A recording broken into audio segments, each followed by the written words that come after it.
When the lion roars, the laws of the jungle change, and that's exactly what happened when the tiny nation of Qatar stood up to Europe in a way no one saw coming. Qatar didn't just issue a warning, it shattered Europe's long-standing illusion of being the moral teacher of the world.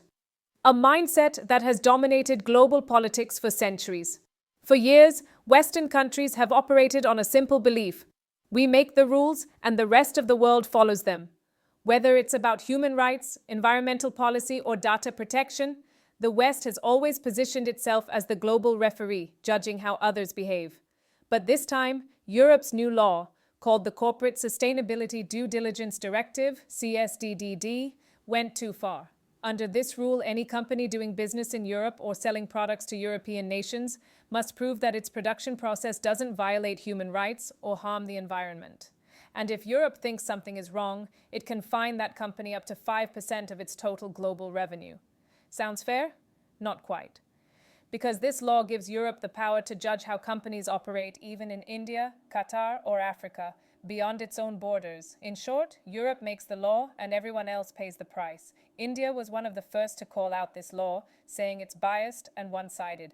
India made it clear, we are not against human rights or environmental protection, but no foreign power has the right to dictate how we run our justice system.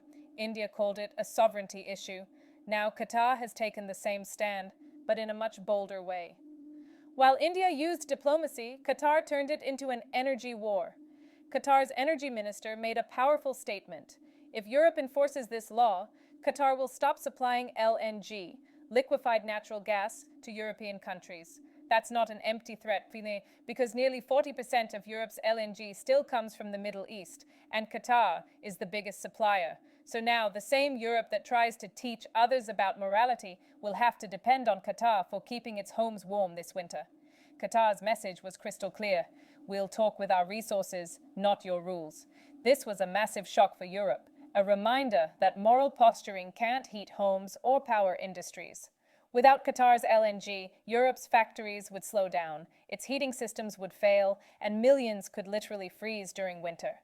Qatar said it bluntly, if your laws are so important, then make your own gas. In other words, buy our energy or give up your arrogance, and here's where things get even more interesting. India and Qatar already share strong energy and investment ties. Qatar is one of India's largest LNG suppliers, and India could become a major re-export hub for Qatari gas in Asia. If both nations, India and Qatar, align their strategies against the unilateral rules of the West, it could lead to the rise of a powerful new global South alliance, one not led by Washington or Brussels, but by New Delhi and Doha. Let's not forget the hypocrisy of Europe in all this. Europe imports oil from Saudi Arabia, yet says nothing about human rights there. It trades billions with China, staying silent on censorship or data privacy issues. But when it comes to India, Qatar, or Africa, suddenly it remembers sustainability and moral values. Qatar has exposed this double standard for what it is, moral colonialism dressed up as law. By refusing to bow down, Qatar didn't just issue a threat, it delivered a wake-up call. It showed that real power no longer lies only in the hands of those who write the rules, but also with those who control the resources. Because in today's world, energy is power, and Qatar just proved it. This moment marks a historic shift, the day a small nation told the global elite, your rules don't define us anymore. India did it through diplomacy, Qatar did it through energy, and together they might just reshape the future balance of global power. The message is loud and clear. The world is no longer just listening, it's responding. So here's the big question. Do you think Qatar's move is the beginning of the end of Western dominance? And should India join hands with Qatar and other nations to form a South alliance? A coalition that speaks for the rest of the world? While the world was shocked by Qatar's boldness, one country quietly smiled: India.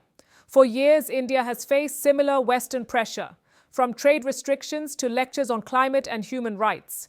Yet India has stood firm, maintaining its independent stance on issues like oil imports from Russia or data privacy regulations. Now, Qatar's energy defiance complements India's diplomatic independence. India is already one of Qatar's biggest LNG customers. Indian companies are involved in Qatari infrastructure, ports, and technology. The relationship is built not on aid or lectures, but on mutual respect and real partnership. Together, India and Qatar represent two sides of a powerful new narrative. India brings policy independence and global legitimacy. Qatar brings energy leverage and financial muscle. If these two nations synchronize their global messaging, it could inspire dozens of developing countries to step out of the Western shadow. Imagine a new coalition, not NATO, not the G7, but something that speaks for the rest of the world. A South alliance led by nations like India, Qatar, Brazil, Indonesia, and South Africa, all of whom share one common belief: that development must not be dictated by Western guilt. This alliance could redefine global trade norms, energy cooperation, and digital governance, areas that have long been dominated by the Western world. India could provide the diplomatic backbone, while Qatar and the Gulf nations could provide the energy that fuels this independence.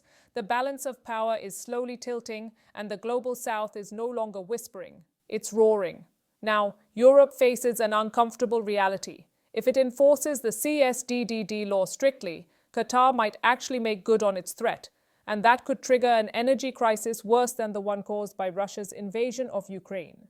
Industries would shut down. Energy prices would skyrocket. Political instability could spread like wildfire across European capitals. But if Europe backs down, it will look weak. A moral empire exposed as dependent and vulnerable. Either way, Europe loses. And this is where India's quiet diplomacy becomes important. India could act as a bridge, offering balanced engagement with both the West and the global South, promoting dialogue instead of dominance.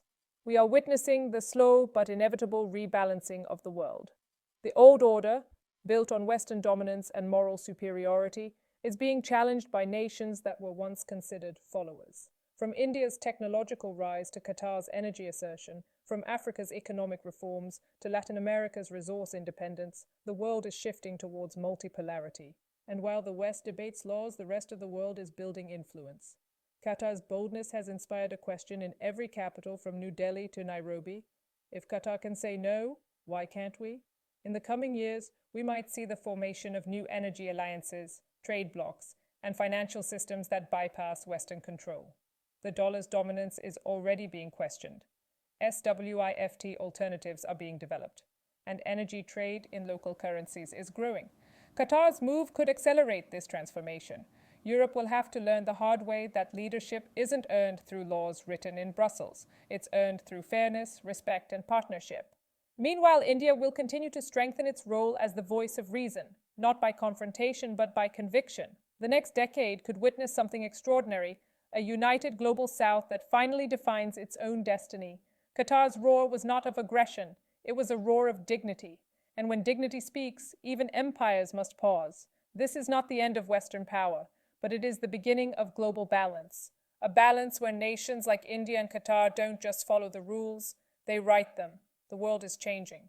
The old moral map is fading. And the new compass, it points south.